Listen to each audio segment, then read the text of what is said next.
Hello, welcome back to Hunter Tune. Today I'm out at the shop working on this EG sedan that just got dropped off. It has a little turbo single cam in it.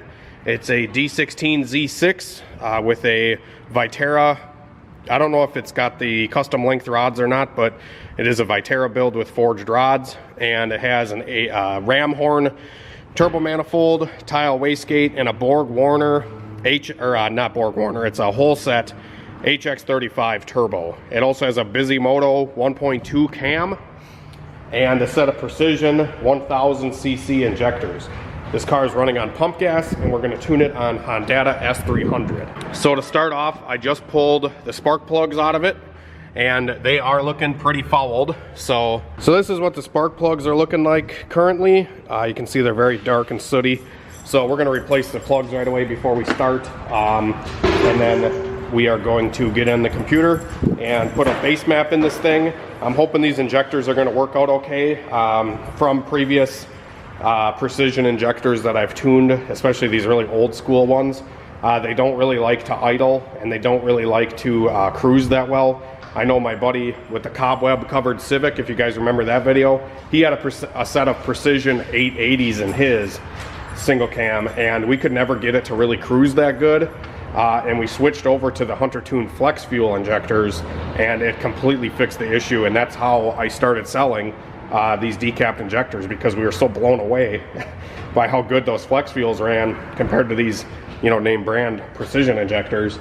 That's like I said, that's kind of how I started selling them. So we're gonna see what we can do with these things. Hopefully they work out and can save the guy a couple bucks. But like I said, first things first, we're gonna get some spark plugs in this thing, and this guy wants to make between like 300 and 400 horsepower with this camshaft that's in here and the turbo and stuff like that. I don't see it being an issue. I just hope this turbo lights off at a reasonable time. That's the thing with single cams, is they're very easy to over turbo. You can put too big of a turbo on a single cam very easily. And the problem is with single cams is they don't really have a lot of punch coming out of the exhaust. It's a really small engine. Single camshaft, stuff like that. It just doesn't have a lot of exhaust velocity to spin bigger size turbochargers. So it's always best to get something that lights off a little faster, and these single cams can hold their own just fine and still make like 400 horsepower with a smaller size turbo. But we're going to work with what he's got. So I'm going to get some plugs gapped, throw those in. We're going to check the oil, check the coolant, and then we're going to check the ignition timing with the Honda. And then I think we should be all good to go. This thing looks really nice. Everything seems to be pretty nice and together, and it's running code free currently, so that's very nice when stuff shows up code free. But like I said, I am willing to help some of these guys. It's just easier when the car is at my shop. I have a lot of guys that have been reaching out to me for remote tuning and stuff like that, and to be honest guys, I'm just not doing it anymore, because it is a huge headache a lot of times diagnosing something over the phone, and then guys don't, if they don't put their full trust into me and listen to what I'm telling them to do, it leads to a can of worms, and I'm sitting on the phone all day with people, and remote tuning is just not what I'm interested in doing. It's a lot of liability on me too, because I'm not with the car. I can't actually listen to it and hear it, and there's something to be said about being with the car. I remote tune for some people, but not, if I don't know the car especially, or know the engine or anything like that, it doesn't usually work out. So I actually took that off of my website, just because, not doing it really right now. So sorry about that guys, but maybe if I can streamline something in the process a little bit better, I can maybe start doing it again. But I'd rather focus on stuff that's at my shop. So if you really want to get a car tuned by me, shoot me an email and bring it to my shop. All right guys, got some fresh BKR7 spark plugs, gapped down to 14 thousandths. We're gonna go small on this guy so we don't have to pull them out later. Just because I plan on, if he wants to make some power, we're gonna need to run a really small gap on this little single cam. So, checking coolant. It's full. We're gonna check overflow. It's empty, so that's good. And we're gonna be monitoring overflow make sure we're not blowing coolant into there after a pull, to make sure this head gasket is going to be okay. It's going to be a little bit tricky. I got to be a little conservative, especially on a pump gas single cam, because single cams really don't seal the head gasket that well when you start making above like 300 horsepower. As long as we have a good surface on the head and block and a good gasket and ARP studs, I can tune them to run 350, 400, no problem on a daily driver application. But it, you know, if if you didn't resurface the block and head and stuff like that, and the gasket's like a Fel-Pro, usually they don't hold up that well. So I just always am anticipating head gasket issues on a single cam, because they just don't hold them. They don't hold. But we'll see what we got. Alright guys, so now we're in the car, and like I said, this car actually pulled into the shop. I drove it in here. It just seemed like it was running kind of lean and a little stumbly. And I'm going through everything. This car is a GM 3-bar map sensor. And I think this car was tuned previously, but it has a Motec 3-bar as the quick select here for the map sensor. Unfortunately, Honda does not have a GM 3-bar option. So the Motec 3-bar is probably going to be the closest thing. What we can do is we can actually data log, and then we can go over to our sensors on our display. We can actually see the map sensor here is reading 0.5 pounds of boost. Typically here in Wisconsin, this is going to read about negative 0.5, so it's going to read vacuum, not boost. This is close, and it's probably about the closest we're going to get. We could play with the offset on the map sensor to get that even closer. There's actually a scaler and an offset here we could play with. I'm just going to leave it for now. We're just going to have to keep in mind that this is going to read probably about a pound or two boost higher than what the car is actually running. So on the table, when we're adjusting, say, the 12-pound boost column, we're going to have to actually tune for about 10 pounds or 11 pounds. And then going through here on the timing map, there is some little stuff going on in here that I'm probably going to clean up and fix.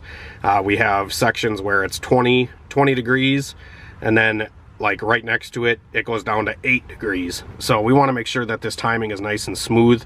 A quick and dirty way to do this, if you guys are just, you know, trying to get this smoothed out, is you can highlight the section, go a little bit to the left and a little bit to the right, a little bit above and a little bit below, and hit interpolate, and it'll actually smooth that stuff right out, so the timing isn't as jumpy. Because when you have jumpy ignition timing, like in a section where if it goes from 20 down to 8 or something like that, it's not going to run that good. So I'm going to smooth this out. I'm actually going to build my own timing map for this thing real quick, and then I've shown you guys how to do that 100 times.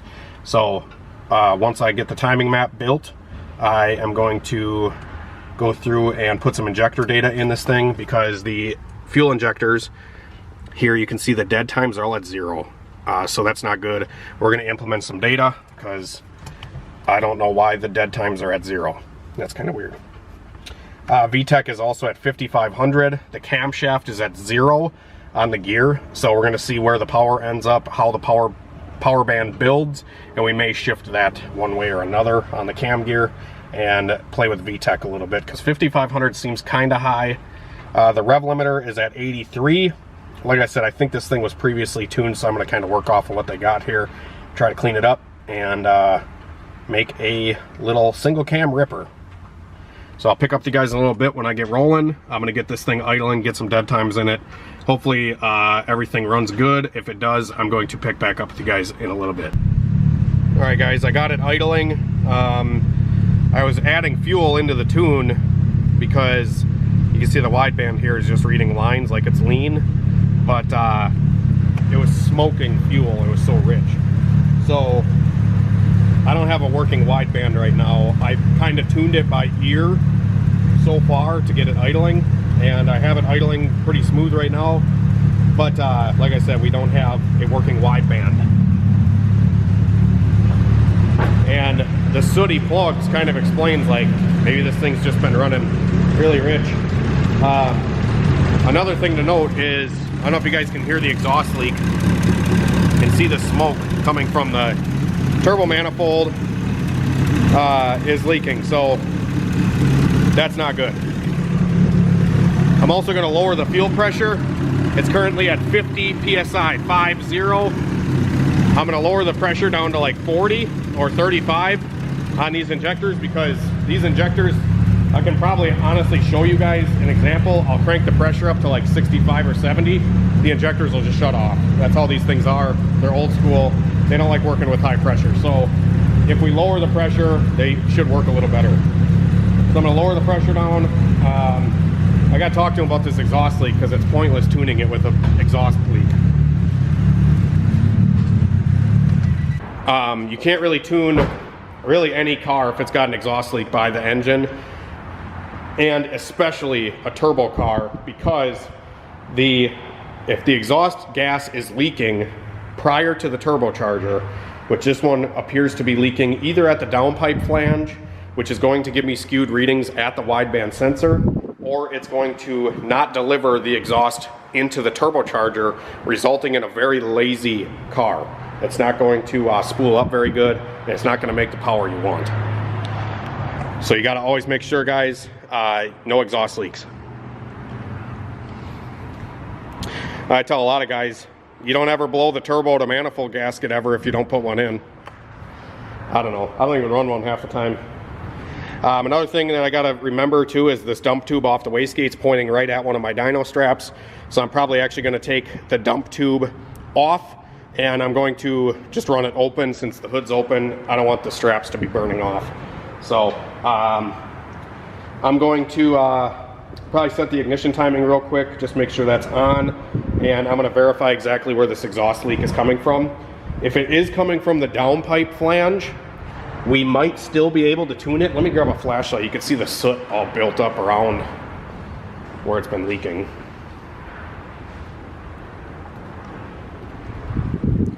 Shout out to Astro Tools. They sent me a bunch of flashlights a long time ago, and I'm still using them to this day.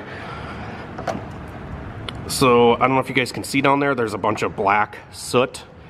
It kind of appears like it's the downpipe flange that's leaking. That would be the best case scenario, because I think then we can still kind of tune it. It's just not going to give us the readings we want at low engine speed. If you have an exhaust leak before the O2 sensor, typically you'll still be able to get a reading.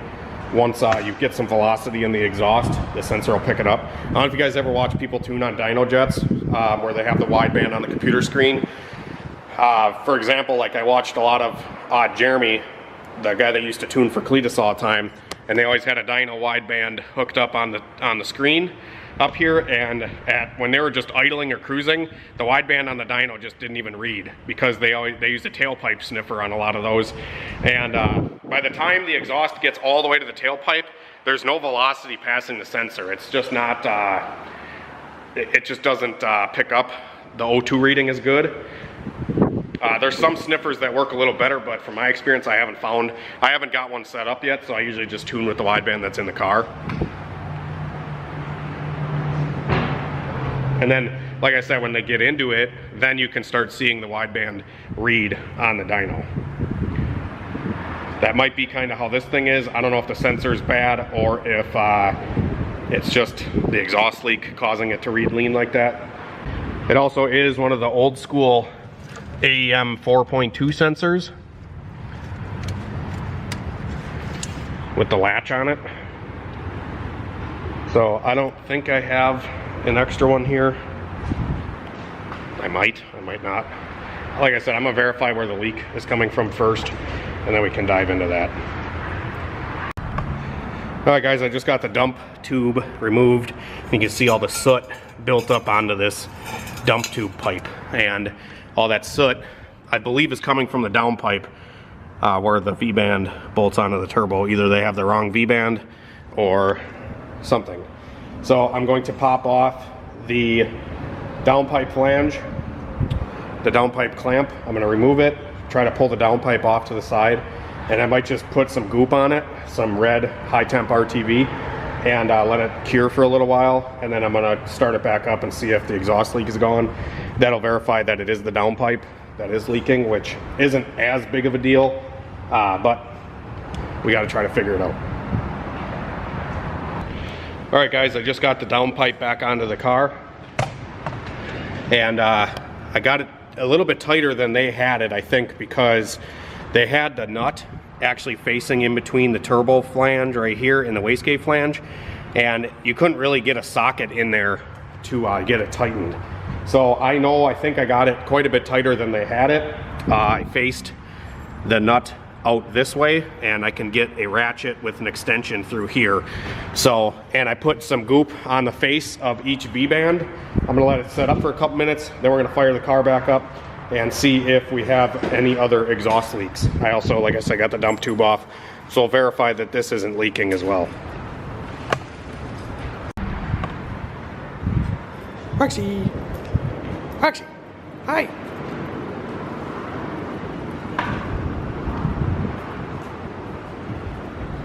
Roxanne! Alrighty, guys, so I got the fuel pressure lowered to between 35 and 40. That's where I'm gonna wanna run this set of injectors, like I said. The exhaust leak seems like it's 90 to 95% completely sealed. I've only let the RTV cure for about 10 minutes now, and it's already way better. So I'm gonna let it sit for a little while. The wideband is not working inside the car, but I did get the fuel pressure set. I'm gonna do the timing next. I actually tightened up some boost couplers. This one on the throttle body was pretty loose. I grabbed this pipe and it almost fell off. So I got all that tightened up, and I'm gonna fix this clamp right here too, because it's not onto the brake booster line right there. So got that fixed. Just gonna button up a few more things, and the guy's actually gonna meet me at my house. He's got another wideband and he's got another sensor, so I'm gonna throw that wideband in the car when I get back out here, and then hopefully we can tune it. Yeah, so far it's going pretty good. We just got to get a wideband in it, otherwise we don't know what we're tuning.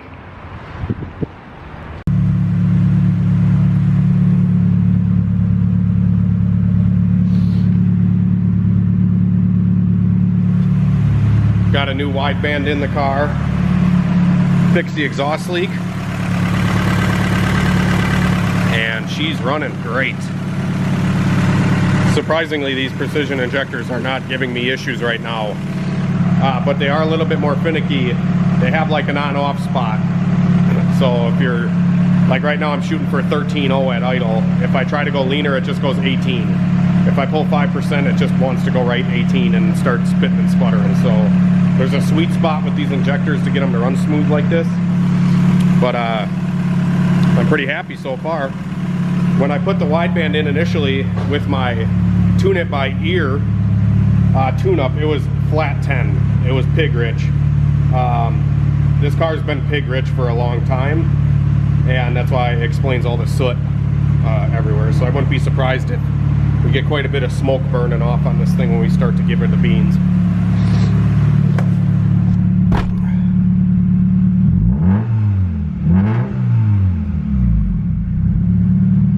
Right back to idle. Like I said, I'm shooting for like a 13.0 right now. It's pretty steady at 13.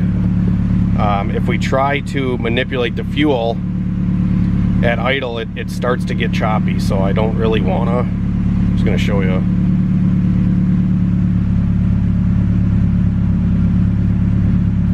There's 13.5, 13.6.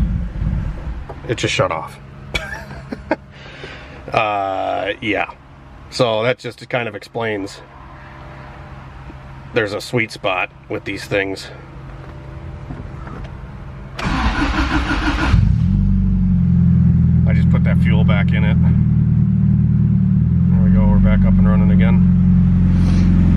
13.0. So kind of smells like varnished gas. I don't know how long this thing's been sitting.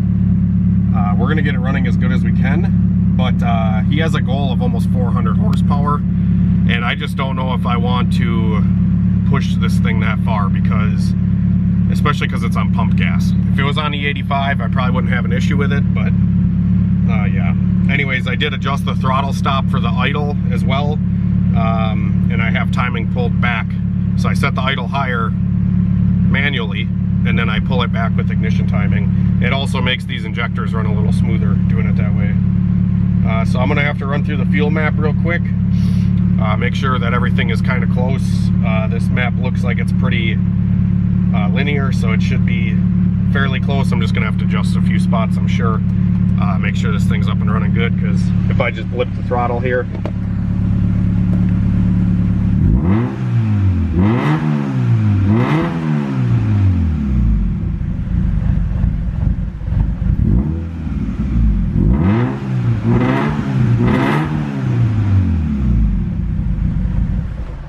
man, this thing's fucking finicky.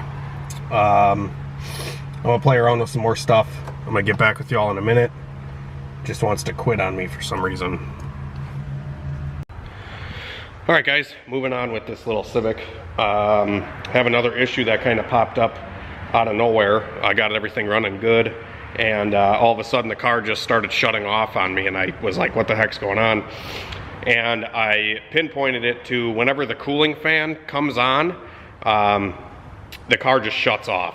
I've tried manipulating the dead times on the tune. I thought maybe they were wrong, but they're not. I have tried manipulating the fuel map to catch it. I've tried giving it timing to catch it when the cooling fan comes on. I've disabled and enabled ELD and alternator control. I've played with it back and forth. Nothing seems to be helping. And I think this car maybe had this issue once before, because they have a separate ground. Been trying to time this thing, and I have the distributor loose, so I was setting the ignition timing, and I think this battery might be kind of old. I would probably recommend this guy gets a brand new battery and alternator. I bet you that would fix a lot of this. But they have the ground for the battery right here, which is where they typically run them. It doesn't look like it's very clean. It looks like there might be some paint under there. And they have another ground running down through the battery there, and it comes around to right here. So they're grounding this. They're grounding the battery to the normal spot, and then they added a ground going to where the frame ground goes to the transmission. I'm gonna get rid of this other ground just because I don't know if there's like some weird interference going on with that ground, and I'm gonna clean up the ground right here, and I'm gonna clean up that ground as well. So I'm gonna do that quick. Hopefully that kind of fixes this. If it doesn't, it might just be like a load issue on the alternator, where the alternator just can't do it, because it's a stock cooling fan and they do draw quite a bit of power. But it's weird. Also, while I've been tuning and doing all this, I just keep smelling varnish. Like the fuel in this thing is old, and he said it's been sitting over winter. At least over winter, he said it's been sitting with this fuel in it. So I don't know how far this fuel is going to go. I don't even really want to tune it with this fuel, honestly. If it smells like this, it's just going to lead to problems.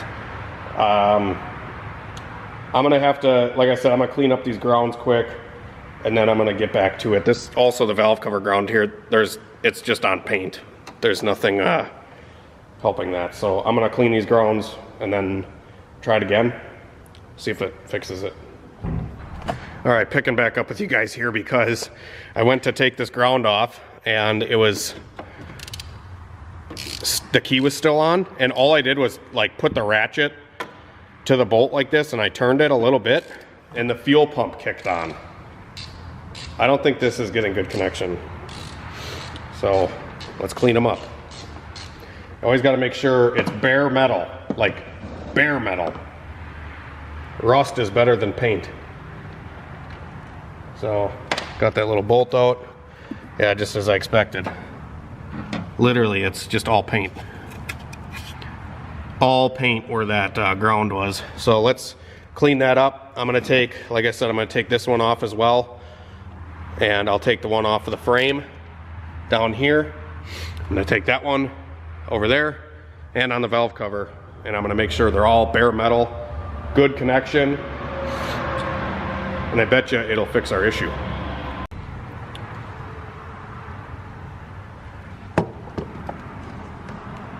I don't know if you guys can see the frame ground down there. It's all paint. Not cleaned off. And then this is the valve cover one. Right there. And you can see it's all paint. So the valve cover is clean, but the rest of it has paint on it. Paint doesn't ground good.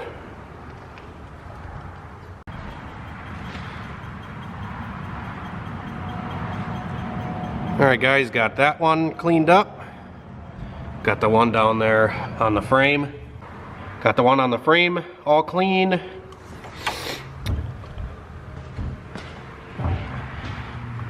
And the one on the battery. So I'm gonna put all the grounds back on. I actually wire wheeled the bolts as well. So like the face of the bolt here. So I cleaned up the bolts like this, and I just got all the rust off of them, and make sure they're bare metal as well. Alright guys, I redid the grounds. I've been trying to drive the car a little bit on the dyno to see like how everything's gonna run, and this fuel map's just all over the place. Like I can't get it smooth, and I'm gonna show you what it's doing. It's still dying whenever the fan comes on. The car just shuts off, and on the data logger, when the fan turns on, the injector pulse goes to 0. So the injectors are literally just shutting off for some reason when the fan comes on. Whenever there's a load, like when the fan comes on, or I turn the heater on in the car, or the headlights, or whatever. So I'm gonna demonstrate quick what it's doing. And I think it's honestly just these injectors, guys. So the car runs good. I actually triple checked the dead times too, because you know, if your dead times are off, it'll do stuff like this, but usually not this bad. Like if your dead times are off, it's not gonna be this bad, where it's just gonna shut off. Like I said, when the car came in, the dead times were all at 0. So I don't know what's up with that, but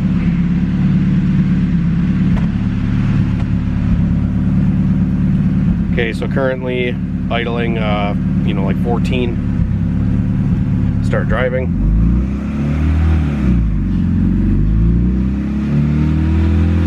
Super rich.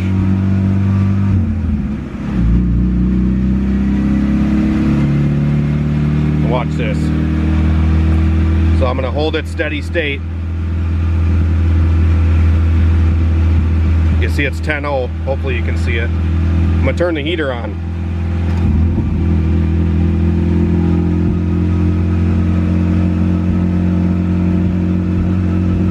Now it's like 14.7, and it's just sitting here jerking back and forth.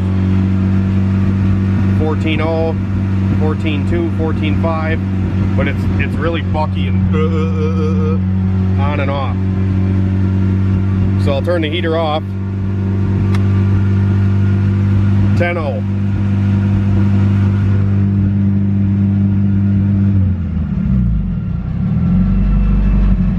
And if it's idling and I turn the heater on,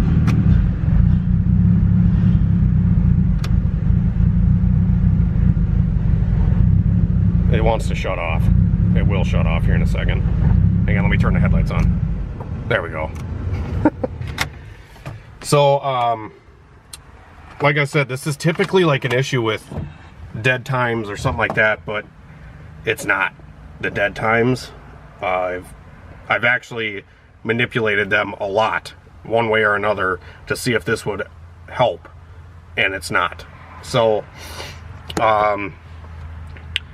I think these injectors are just junk, and maybe the battery or the alternator is a little weak.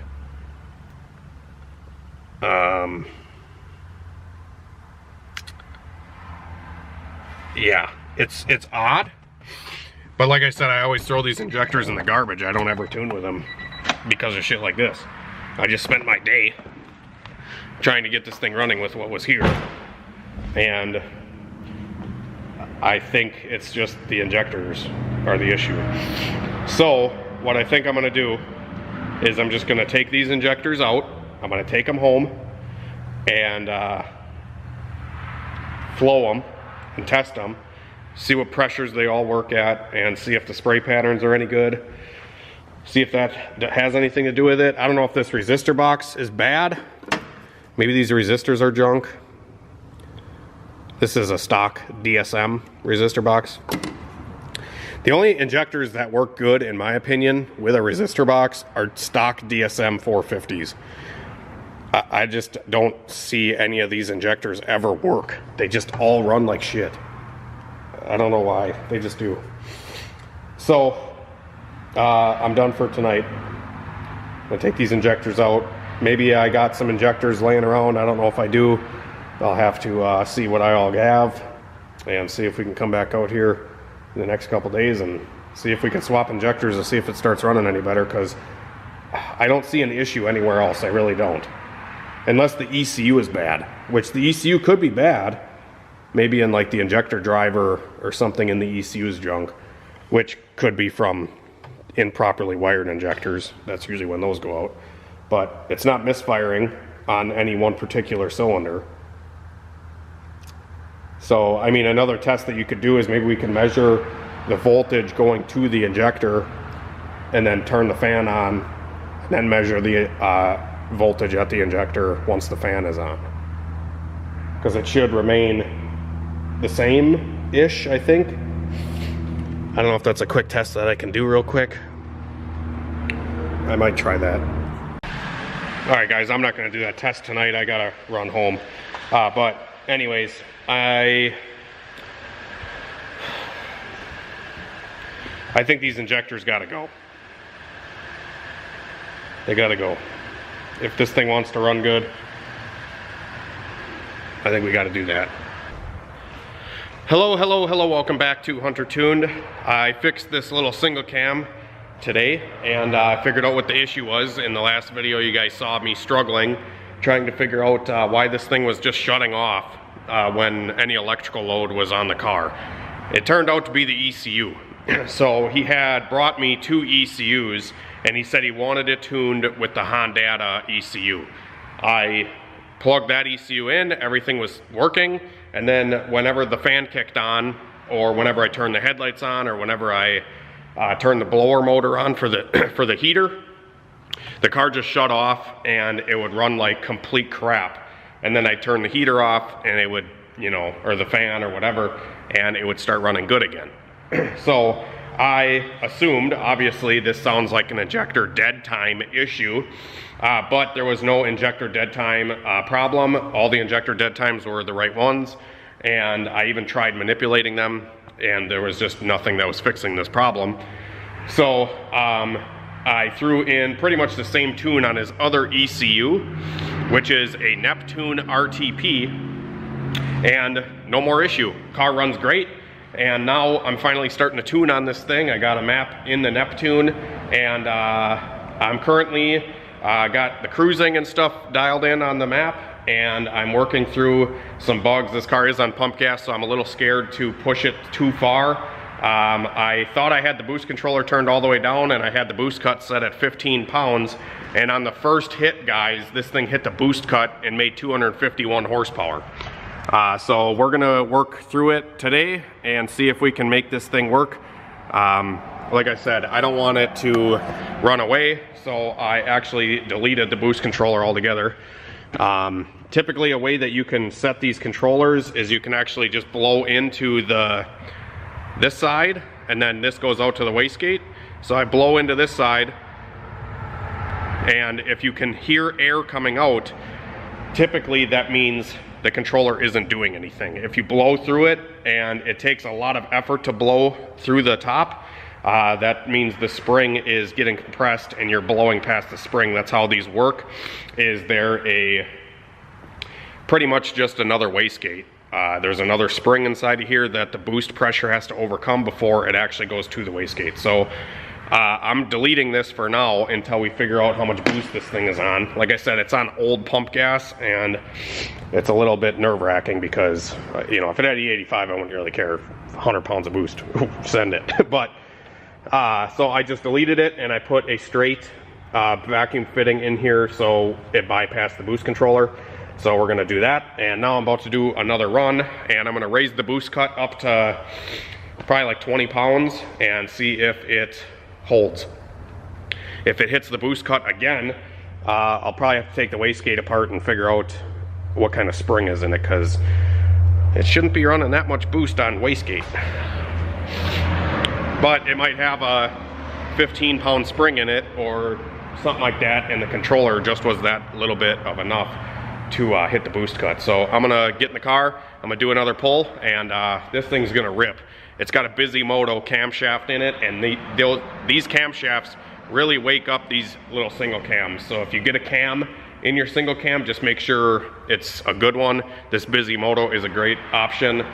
There's a lot of other camshafts that don't work that great on single cams, because you really got to rev them, and single cam engines don't really like to rev that high. This one in particular is a D16Z6, so I'm not as afraid to rev this one because the Z6 has better oiling in the block and on the crank. If you want to cam your Y8 or Y7, I would not recommend it, just because the bottom ends don't really take it. So make sure you got a Z6.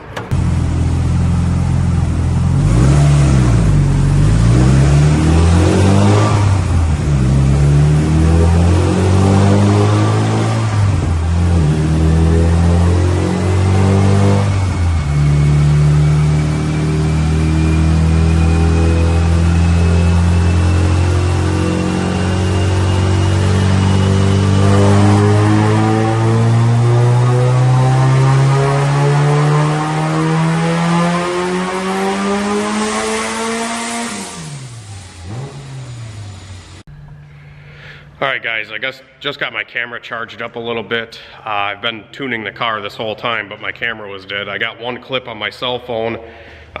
Needless to say, the car is running good now. Made 330 horsepower, or 331. And that was on like 18 pounds of boost. Here's the power curve. You can see it's pretty lazy. It doesn't really make any good power until about 6,000 RPM. But that's how big turbo single cam is. So don't over turbo your setup if you want it to spool at a reasonable millennium.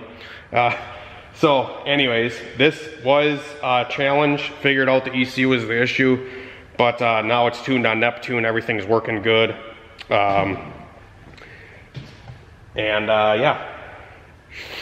So I'm gonna do some finishing touches on it for the Kai tomorrow, and he's going to come pick it up. I'm just gonna change the oil and do some little odds and ends stuff cleaning it up. I had some issues with the VTEC wiring. I had, yeah, just a ton of little shit.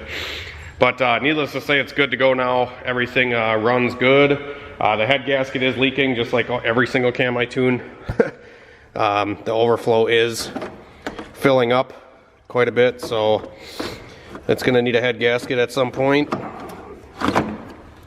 And it also leaks oil from the head gasket, I think, down there too. So just like I said, gonna clean up some of this stuff, and yeah, but needless to say, we got it running.